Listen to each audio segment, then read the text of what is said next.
5 मास गर्भ धान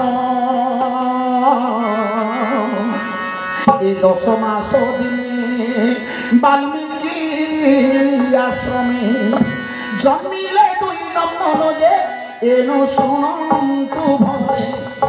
एनो शुणन्तु भले राम स्वमेध यज्ञ कले एनो शुणन्तु भले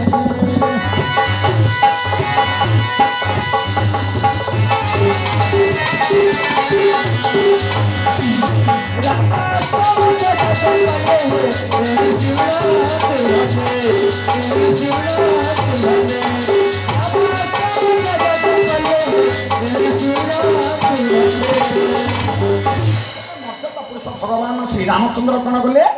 लक्ष्मण हस्ते वनस्थ को पठेदेले माता सीता को सीता देवी गला सी आज्ञा गर्भ को 5 मास होता गर्भ को 5 मास धारण करते माता सीता लक्ष्मण नहीं सीता को छाड़ी घोर अरण्य भितर लक्ष्मण रथ रथ कांदुंट माता जानकी कांदुंट से समय सीता माता कहले देवर लक्ष्मण भाई आज्ञा को पालन करने को पड़ो मत छाड़ी तुम ए वनस्थ जाओ लक्ष्मण कहले माँ मु तुमको एकाकिनी छाड़ी ए घोर वनस्थ भितर केमी छाड़ी माँ मुझे ना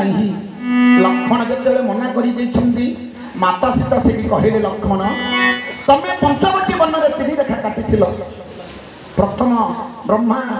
विष्णु शिव ए रेखार रहस्य मुझे बुझी न पारी रेखा अतिक्रम कर मत रावण चोरी कर रेखा द्वारा काटी लक्ष्मण रेखा आज तमें जदि मत न छाड़ी जीव मुझे वनस्थ भितर 3 रेखा काटुची ए रेखा एपट को तुम अतिक्रम कर आज से सीता माता 3 रेखा काटी देते सीता देवी सब कथा गुड़ाक कांदी कांदी चिंता करी कांदी कांदी शोई पड़ी रेखा एपट को लक्ष्मण रेखा सेपटे रहिले विचार कले मु करी कौन भाई कथा को मुझे अवज्ञा करी निश्चिंत भाव में सीता को छाड़ी जीवाक पड़ो मत गोटे पत्रिका लिखिदे लक्ष्मण विदाय बोली सीता पाखर मुंड तले रखीदे लक्ष्मण चलीगले से समय वाल्मीकि ऋषि सहचरी मैंने बुलाक आसी आज्ञा सीता रोदन ए जो कांदी कांदी सीता देखिले लक्ष्मण विदाय नहीं मुझे जी क्या पाखे रही मोर गर्भ को 5 मास होती खाली मनीषटा कि मुझे गले कौन करी माता सीता बुली बुली वनस्तर कांदुंट से ही समय सहचरी मैंने आसी सीता हाथ धरी वाल्मीकि ऋषि आश्रम को नहीं गले ऋषि आज सीता झील कर पालन कर रखिले आज्ञा जो 10 मास संपूर्ण है आज पुओ गोटे जन्म पुओ गोटे जन्म है सीता गर्भर जो पुओटी जन्म हेले लव बोली नामटी देते ऋषि कहीं लव बोली नाम ऋषि देले ना सीता जो प्रसव करने समय सीता क्षण मात्र के कष्ट हो नाला से क्षण मात्र के जन्म करते देह को किसी कष्ट न हवा जो ना देते लवे मात्र कष्ट हो नाला तेणुक लव बोली नामटी देते लव को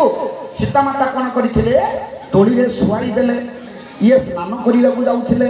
स्नान करवा समय रास्तार देखिले गोटे मर्कटी 5 छुआ को धरिक ए डाल को से डाल को हस खुशी से खेलु सीता निज को निर्बोध बोली भाविले गोटे पुओटी जन्म कली दोली में शोई पलि आसी ए मांकड़ी सहित मो समान हेली ना से कौन कले ना